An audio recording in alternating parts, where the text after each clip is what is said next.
দেখে কি মনে হচ্ছে OnePlus 15? এইটি আইটেলের নতুন মডেল A100c। বাংলাদেশে এটা কয়েকদিন আগে লঞ্চ হয়েছে এবং দামটা হচ্ছে ৭,৭৯০ টাকা। সো এত সস্তা একটা স্মার্টফোনে আইটেল কি স্পেক্স অফার করছে, কোথায় কোথায় কমতি আছে, ভালো দিকটাও বলবো। চলেন ভিডিওটা তাহলে শুরু করি। মূলত দুইটি কালারে এটা পাওয়া যাবে, একটা হচ্ছে পিওর ব্ল্যাক, অন্যটি টাইটানিয়াম গোল্ড।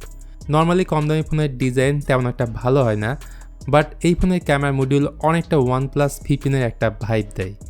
আর সঙ্গে যে ব্যাক কভারটা তারা প্রোভাইড করছে সেটা লাগানোর পর ফোনটা দেখতে আরও সুন্দর লাগে। আর একটা ব্যাপার দেখে আমি অবাকই হলাম, এত কম দামি ফোনের মধ্যে রয়েছে মিলিটারি গ্রেড সার্টিফাইড, মানে কোয়ালিটির দিক থেকে আইটেল কোনো কমতি রাখেনি। রিয়ারের পার্টটায় প্লাস্টিক হলেও গ্লাস একটা ভাইব দেয়, সাথে ম্যাট ফিনিশ রয়েছে, সাইড মাউন্ট ফিঙ্গারপ্রিন্ট স্ক্যানার এবং ফেস আনলক। এমনকি এই ফোনের মধ্যে রয়েছে আই ব্লাস্টার। পাশাপাশি এই ফোনে আল্ট্রা লিঙ্ক নামে একটা ফিচার রয়েছে। এই সেম ফিচারটা অন্য ফোনে থাকলে ব্লুটুথের মাধ্যমে একদম ফ্রিতেই কথা বলতে পারবেন। আর এটা রেঞ্জ থাকে মোটামুটি 500 মিটারের মধ্যে।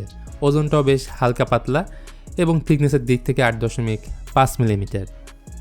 তবে ভালো লাগবে না ফোনটা সামনের দিকে আসলে, কারণ 2025 সালের শেষের দিকে এসে ড্রপ নচ দেখা লাগছে। ডিসপ্লে সাইজ হচ্ছে 6.6 ইঞ্চ, অবশ্যই HD+ 90Hz রিফ্রেশের সাপোর্ট করে। এই display colour profile, sharpness, detail low বাজেটের ফোন হিসেবে ঠিক আছে।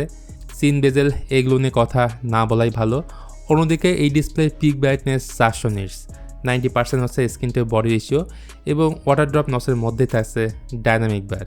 তাছাড়া বেশিরভাগই দেখা যায় যারা লো বাজেটের ফোন কেনে তাদের মেন পারপাসটাই থাকে মিডিয়া বেশি কনজিউম করা, সেটার জন্য আমি বলবো এটা ঠিক আছে। এবার আসা যাক এর হার্ডওয়্যারের দিকে। তো A100cতে চিপসেট হিসেবে আছে unisoc T70-100।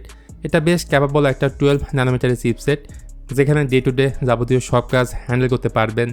Scrolling, YouTubing, social media browsing, এই সব কাজের জন্য ঠিক আছে। তবে ফ্রেম ড্রপের দেখা অবশ্যই মাঝে মধ্যে আপনি পাবেন, কারণ এটা র্যাম হচ্ছে 2 GB আর স্টোরেজ হচ্ছে 64 GB। তো আমার মনে হয় এই ফোনটার মধ্যে 2 GB র্যাম না দিয়ে 4 GB র্যাম দিলে সবচাইতে ভালো হতো। হার্ডওয়্যারের সাথে সফটওয়্যারটা অনেক বেশি ইম্পর্টেন্ট।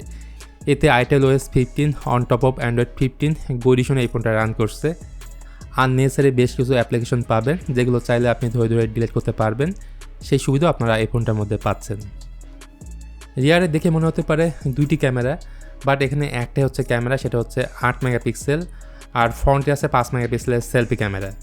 দিনের আলোতে ছবি তুললে ভালো রেজাল্ট পাবেন, কালার ঠিক আছে, তবে রাতে বা লো লাইটের ক্ষেত্রে একটু নিম্নমানের ছবি পাবেন, যেমন নয়েজটা আপনারা বেশি পাবেন, ডিটেল কম হতে পারে, আর ভিডিও ক্ষেত্রে 1080p 30fps ভিডিও এডিট করতে পারবেন।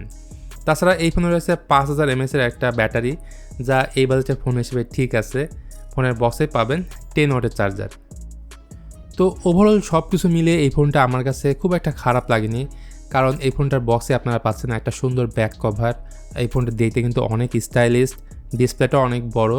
তো এটাই ছিল আইটেল A100c এর একটা ফুল রিভিউ। ভিডিওটি কেমন লাগলো সেটা অবশ্যই জানাতে পারেন কমেন্ট করে। ভালো লাগলে please hit the like button, share করতে পারেন আপনার বন্ধুদের সঙ্গে।